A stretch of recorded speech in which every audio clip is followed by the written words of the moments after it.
Salam,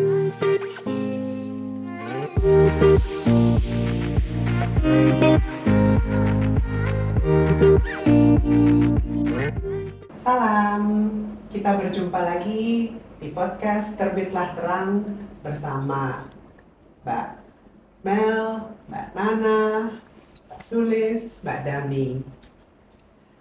Hari ini kita akan berbagi bagaimana pengalaman sehari-hari yang kita istimewakan karena kita hadir sepenuh hati dalam momen yang kalau menurut teori intelektual itu adalah menganalisa, mengkritisi, dan belajar. Itu membantu kita mengenali diri, lingkungan, dan hubungan relasi kita dengan lingkungan secara kontekstual, relasi kita dengan orang lain, dan juga makhluk hidup lain, termasuk serangga.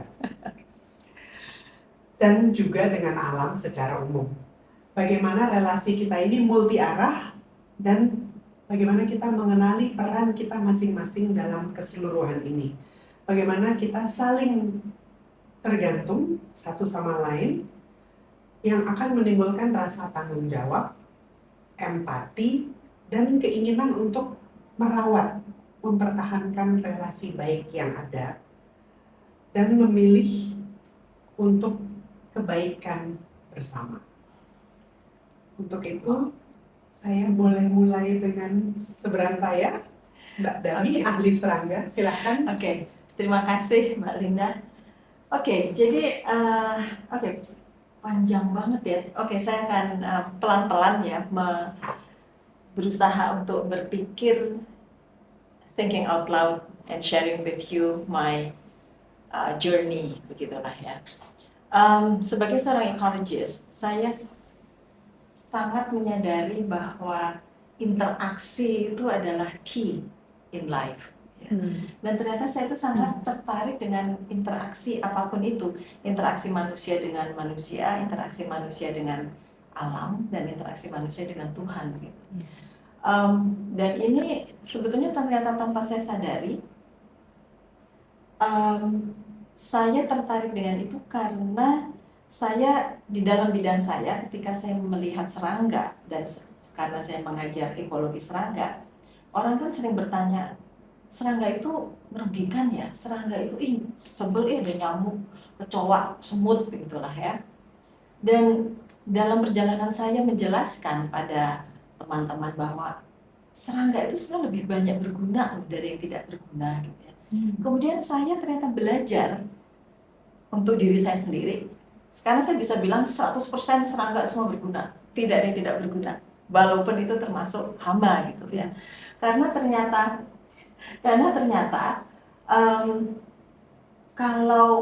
sekarang kita ambil contoh lebah ya. Lebah semua orang tahu bahwa lebah itu berguna karena dia penyerbuk, dia menghasilkan madu. Jadi kalau lebah gampang ya. Tapi kemudian kalau yang kita sebut sebagai hama tanaman, orang kan menganggap hama tanaman ini sangat merugikan Pak petani, sangat merugikan pertanian karena dia memakan tanaman kita ya, sehingga hama tanaman itu merugikan.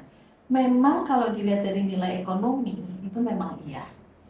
Tapi kalau kita melihat peran dari serangga ketika dia memakan tanaman, kemudian tanaman itu menjadi bagian dari tubuhnya, ya, jadi dari biomasa tanaman berubah menjadi biomasa dirinya, ya, kemudian fesesnya keluar, dia mati dan sebagainya. Ada penelitian yang menunjukkan bahwa dengan adanya hama ini memakan tanaman, siklus nutrisi, daur ulang nutrisi yang ada di bumi itu lebih cepat dibandingkan kalau tidak ada hama-hama.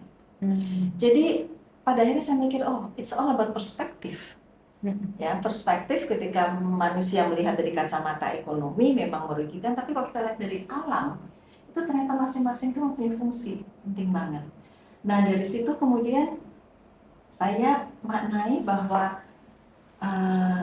everything in life itu semua ada perannya masing-masing dan pasti ada gunanya masing-masing. Kecuali memang ya kalau manusia kan karena, nah itu yang membedakan manusia dengan seluruh organisme lain yang ada di bumi. mereka tuh kan menjalankan fungsi hidupnya karena inert dan they reproduce begitu. Tapi kalau manusia itu kan mempunyai akal sehingga kita bisa ngakal-ngakalin dan berdaya. Jadi manusia itu memang makhluk luar biasa yang bisa baik dan bisa tidak baik.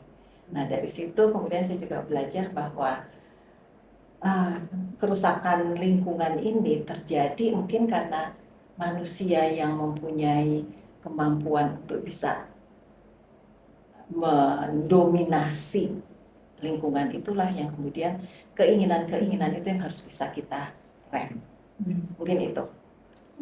Terima kasih banyak, indah sekali ceritanya.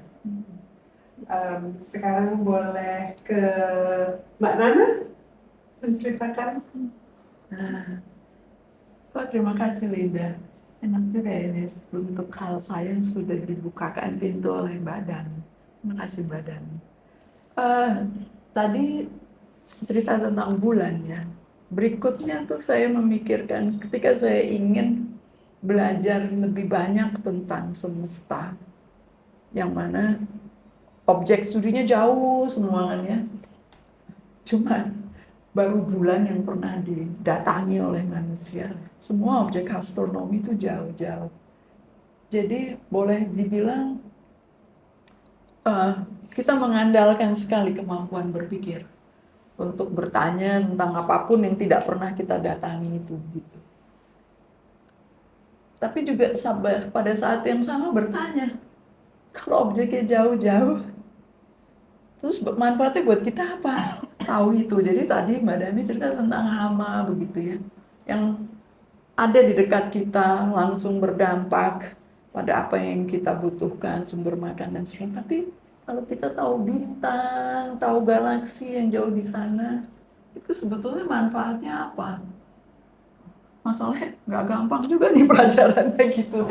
Kalau ternyata nggak semua masyarakat umum merasakan manfaatnya, lalu dorongan, dukungan untuk ke sana juga mungkin menjadi tidak jelas ya. Kita biasanya mendapatkan dukungan apabila keperluannya, kebutuhannya itu jelas. Jadi sepanjang waktu yang cukup lama tuh saya memikirkan apa sih manfaatnya astronomi untuk umat manusia begitu. Ya ternyata yang paling utama adalah manfaat di dalam memikirkan hubungan sebab akibat. Walaupun itu mungkin dalam konteks yang sangat mekanistik ya, hukum-hukum Newton gitu, tapi relasi sebab akibat itu ternyata merupakan relasi yang bisa muncul dalam berbagai konteks. Belajar fisika adalah pelatihan yang utama sekali, latihan yang sangat strict memikirkan relasi kausal tersebut begitu. Dan kemudian adalah disiplin untuk bisa memformulasikannya dalam matematik. Jadi ada disiplin yang besar sekali. Kalau pikiran kita nggak bisa dituangkan di dalam matematik, orang lain jangan diharapkan bisa ngerti. Jadi matematik merupakan bahasa yang universal, yang ditata oleh aturan-aturan logika yang disepakati. 2 pangkat 2, 4. Setuju? Kalau nggak setuju, kita harus beresin dulu gitu kan ya. Dan seterusnya dan seterusnya. Nah, jadi dengan itu, saya pikir sains ini menjadi modal manusia bersama. Modal universal yang mungkin sulit untuk punya yang lain. Bahasa, budaya, dan lain itu kan masing-masing apa namanya punya sendiri-sendiri ya, jadi bisa saling berbeda dan sulit untuk bercakap-cakap. Tetapi ketika ada sesuatu yang bisa kita jadikan modal bersama, manusia tuh jadi bisa maju bareng dan nggak lagi ada yang ketinggalan karena saya nggak ngerti bahasanya gitu. Karena kita gunakan bahasa yang sama, gunakan logika yang sama. Jadi dalam belajar astronomi, lalu terbuka pada saya bahwa sains adalah modal bersama yang semua orang mesti paham. Nah, baru dari situ saya bergerak ke arah pendidikan. Bagaimana sains bisa menjadi sesuatu yang dikonsumsi oleh banyak orang, banyak berbagai level. Mungkin begitu awalnya. Terima kasih Mbak Nana. Sekarang kita dari dunia ilmu sains, kita pindah ke ilmu sosial. Ya. Silakan Mbak Sulis. Terima kasih Mbak Linda. Saya pernah bercakap-cakap dengan kawan saya, Profesor Jan Michiel Otto di Leiden Law School. Lalu dari percakapan itu kami sepakat bahwa semua riset yang dilakukan itu harus dibawa ke kelas supaya kita bisa menghidupi teori-teori yang kita ajarkan, dan kedua juga kelasnya jadi updated terus ya pelajarannya ya, karena ada temuan-temuan baru. Nah, saya mau kembali ke penelitian saya tadi. Karena penelitian tentang bahwa mereka yang dijatuhi hukuman termasuk hukuman mati itu adalah para perempuan korban perdagangan orang. Lalu ada kawan-kawan NGO, terutama LBH masyarakat, diantaranya juga ada mahasiswa saya di situ ya. Mereka melakukan advokasi agar perempuan-perempuan itu jangan dihukum mati. Ada dua dalam ingatan saya. Yang satu adalah Mary Utami, sebut namanya nggak apa-apa ya, udah jadi sahabat saya. Lalu Mary Jane, yang kita semua juga udah tahu. Kemudian bagaimana cara mengadvokasi adalah menulis surat kepada presiden. Jadi buku saya itu dari hasil penelitian digunakan untuk membela mereka di persidangan, melakukan appeal, banding, dan kemudian saya juga diminta untuk menulis surat kepada presiden gitu untuk melepaskan mereka dari jeratan hukuman yang paling mengerikan. Dan sebenarnya hari ini di dunia ini sudah 150-an negara barangkali yang menghapuskan hukuman mati, kita belum. Tidak ada siapapun yang bisa merampas hidup orang sebenarnya kan. Itu tidak boleh diderogate oleh siapapun, bahkan negara sebetulnya nggak boleh. Tapi kita masih menganut itu. Dan juga kita meragukan apakah itu efektif, karena begitu banyak yang dijatuhi hukuman mati, kasus-kasus narkoba tetap saja. Nah, kemudian ternyata Mary Jane saat-saat terakhir dilepaskan dari barisan yang akan dijatuhi hukuman mati. Demikian juga kawan saya Mary Utami. Saya jelaskan ini namanya karena udah ada putusan pengadilan yang inkrah ya. Jadi semua orang juga udah tahu. Dan kemudian penelitian saya itu 2004, 2023 saya mengikuti suatu kelompok yang biasanya melakukan bakti sosial di lapas. Lalu saya bertemu lagi dengan Mary Jane. Sudah 20 tahun yang lalu, pertama saya ketemu dia di lapas Tangerang, dan kedua ketemu lagi di lapas Bulu di Semarang. Jadi dia cerita sama saya bahwa dia memang dilepaskan dari hukuman mati itu. Tetapi hukuman seumur hidup menurut saya juga bukan solusi ya bagi orang-orang yang sebenarnya mereka adalah korban. Gitu, karena mereka tidak memiliki kebebasannya untuk bertemu dengan anak-anaknya, melanjutkan hidup, jadi nggak bisa gitu.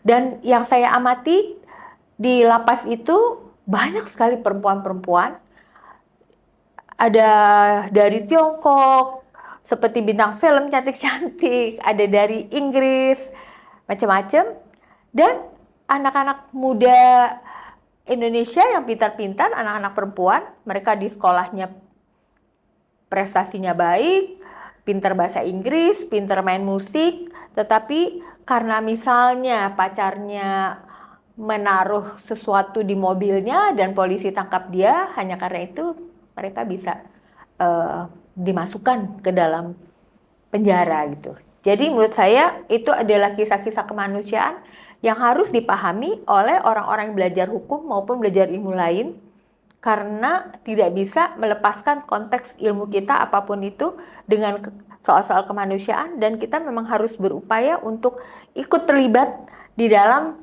melakukan perubahan-perubahan ke arah yang lebih baik. Itu sih. Ya, Terima kasih Mbak Sulis Ya. untuk berbagi cerita kemanusiaan dan dalam konteks perspektif gender dan hukum. Ya. Sekarang saya minta Mbak Mel untuk berbagi ceritanya. Ya, saya ingin mengaitkan ya 3 cerita yang luar biasa ini. Yang pertama tentang relasi antar spesies ya, manusia dan insek dan alam. Dan tadi juga yang dibawa oleh Mbak Nana, bahwa ada hubungan kausal dalam interaksi itu. Demikian juga yang disampaikan Mbak Sulis, bahwa satu kata kunci yang kemudian menjadi penting bagi saya adalah relasi kuasa. Ya. Bahwa manusia menggunakan agensinya, pengetahuannya untuk melakukan sesuatu yang ternyata berdampak buruk, karena tadi berbagai macam itu ya, ketidakmampuan untuk belajar, mendengarkan kebutuhan semesta ya. Jadi dia melakukan sesuatu yang merugikan spesies lain atau merugikan alam gitu ya. Dan itu hubungan kausal yang sangat jelas ya. Ketika satu dilakukan maka terjadi lain. Dan relasi kuasa itu sangat terlihat di dalam kasus-kasus tadi gitu ya. Jadi saya ketika belajar dari kampung dan dari literasi itu, saya melihat bahwa teks, sastra, pemahaman kita tentang A dan B tidak berada di ruang hampa. Dia ada di dalam suatu konteks, ada di dalam relasi kuasa. Dan setiap momen dalam sejarah itu, relasi kuasa itu berkembang sedemikian rupa. Kadang-kadang pemerintahnya yang menjadi sangat kuat, lalu mengatur dengan cara tadi itu, hukuman mati, diharuskan. Ada ketikanya ada perubahan-perubahan. Gitu. Dan momen-momen ini sangat mempengaruhi pendidikan, cara kita berpengetahuan. Gitu ya.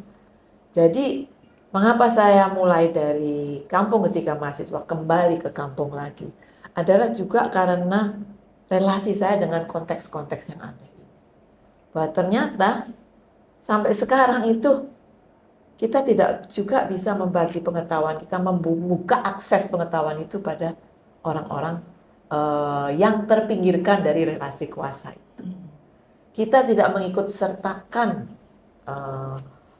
anak-anak yang berpenghasilan rendah, mungkin dengan kebijakan kita, cara-cara kita membuat aturan gitu ya, sehingga mereka tersisihkan.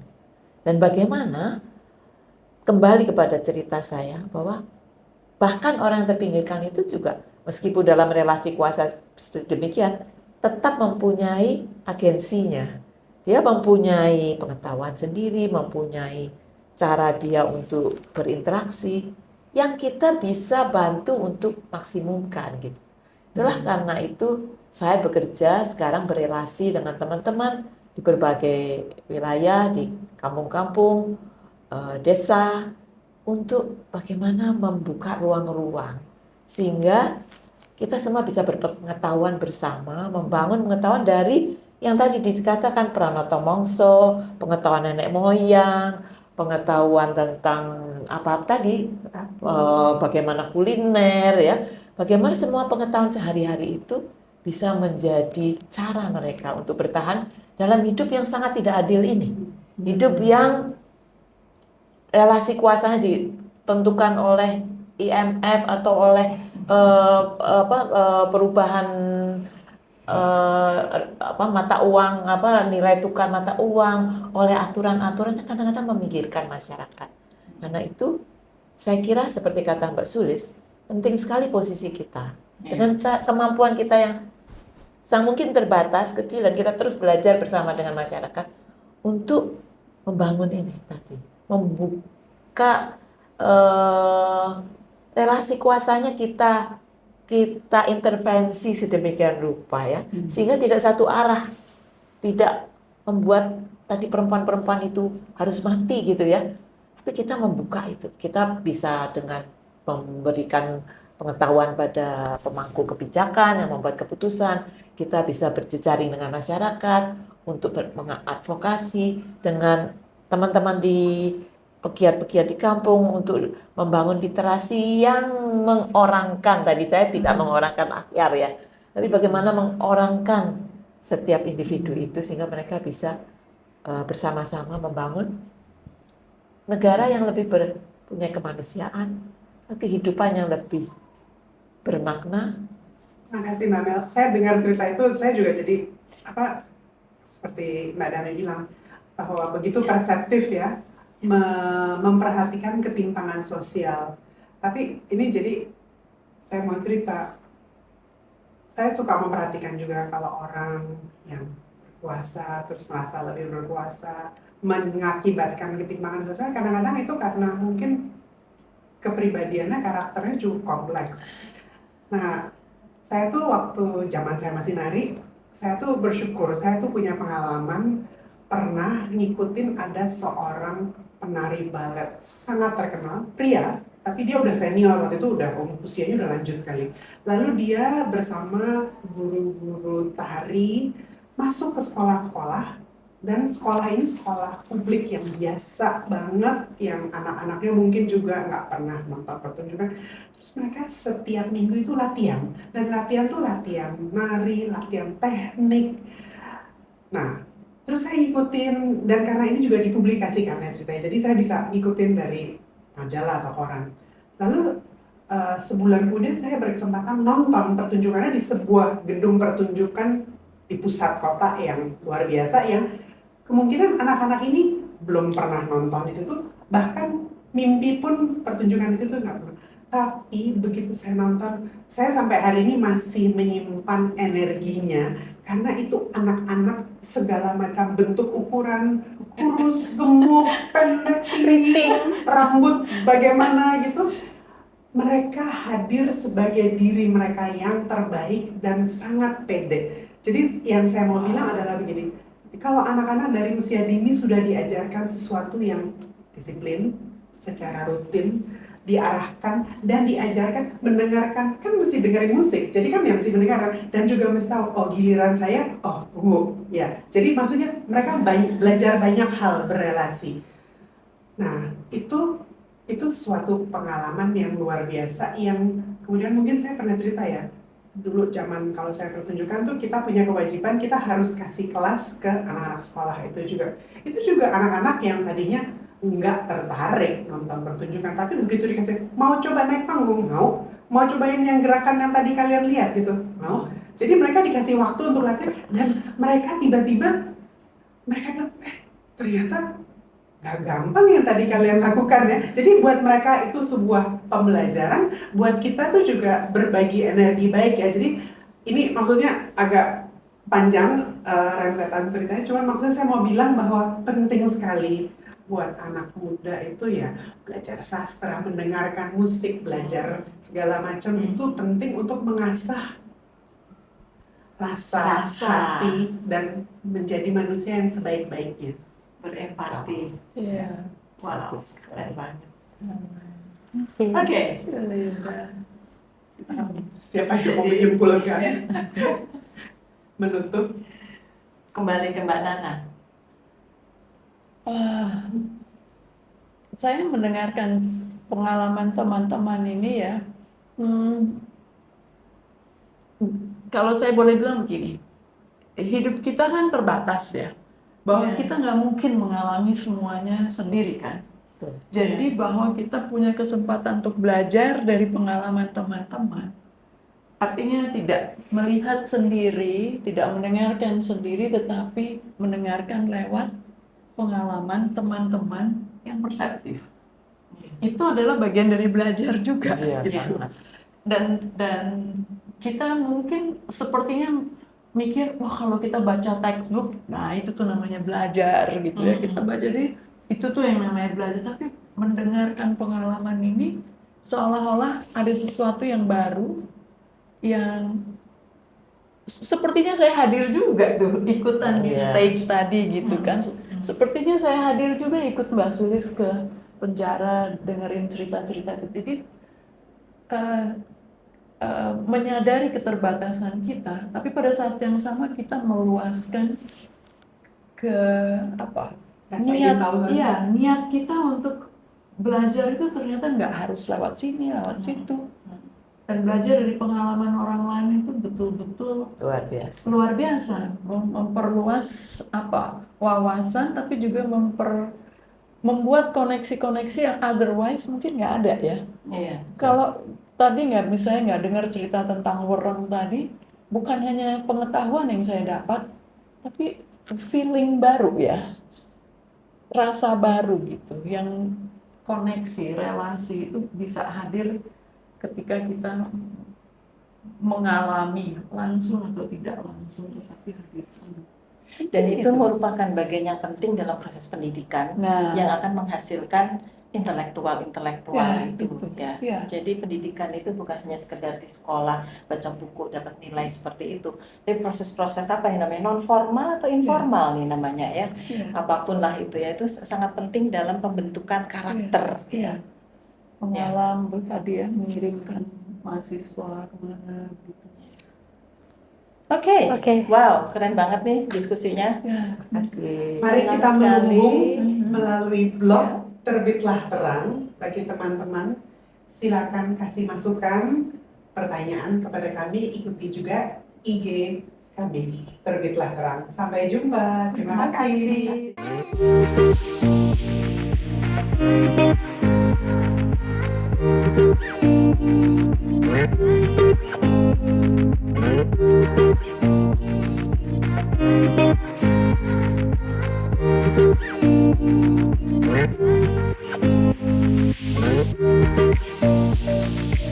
Thank you.